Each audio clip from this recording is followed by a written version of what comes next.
রমজান মাসে আল-আকসা ছিল ইবাদতের প্রাণকেন্দ্র, যেখানে বিশেষ করে জুমার দিনে একত্র হতেন অসংখ্য ধর্মপ্রাণ মানুষ।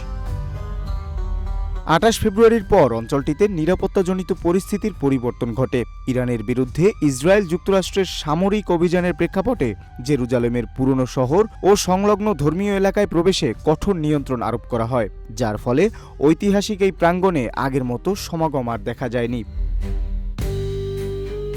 স্বাভাবিক সময়ে রমজানের জুমায় আল-আকসা প্রাঙ্গণ থাকত জনসমুদ্রে ভরা, কিন্তু এবার সেই চিত্র বদলে গেছে। পুরনো শহরের প্রবেশদ্বার বাব আল সাহিরার আশপাশে মানুষ রাস্তায় বসে নামাজ পড়ছেন। দূরে থেকেও আল-আকসার প্রতি ভালোবাসা ও গভীর টানি তাদের একত্র করেছে।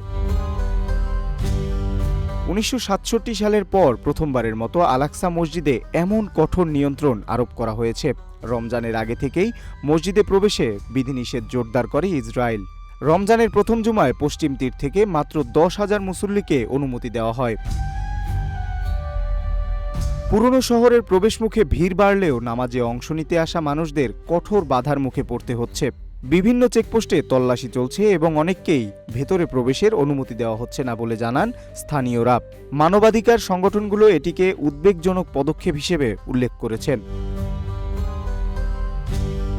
জর্ডান পরিচালিত পবিত্র আল-আকসা পরিচালনা পরিষদ জানিয়েছে, রমজানের আগে থেকেই তাদের ৫ জন কর্মীকে প্রশাসনিকভাবে আটক করেছে ইসরায়েলি গোয়েন্দা সংস্থা শিন বেত। এছাড়া ৩৮ জন কর্মী এবং ৬ জন ইমামের উপর মসজিদে প্রবেশের নিষেধাজ্ঞা জারি করা হয়েছে।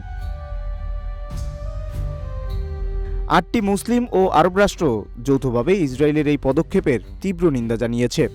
তারা একে আন্তর্জাতিক মানবিক আইন এবং উপাসনালয়ে অবাধ প্রবেশের অধিকারের চরম লঙ্ঘন বলে অভিহিত করেছে।